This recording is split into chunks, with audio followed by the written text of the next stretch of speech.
Binky the Bunny's Hiccup Adventure. Binky was the fluffiest white bunny in Buttercup Meadow. With one big problem, her hiccups made her teleport. One morning, mid-carrot crunch, hic, poof, she vanished from her burrow and splash, landed in Duck Pond. Hic, poof. Now she was nose to nose with a snoozing fox. Hic, hic, poof. Suddenly, she tumbled into a grocery store cart. Oh no, not the broccoli aisle. Her friends rallied to help. Daisy the deer suggested holding her breath. Failed. Mr. Owl prescribed upside-down hanging.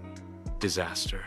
Then Granny Hedgehog mixed a carrot juice cocktail in a spill-proof sippy cup. Sip slowly, dear. It worked. Binky stayed put, until her friends told a joke.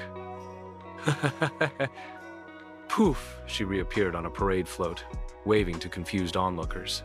Maybe teleporting isn't so bad, giggled Binky. Moral: some problems lead to the best adventures.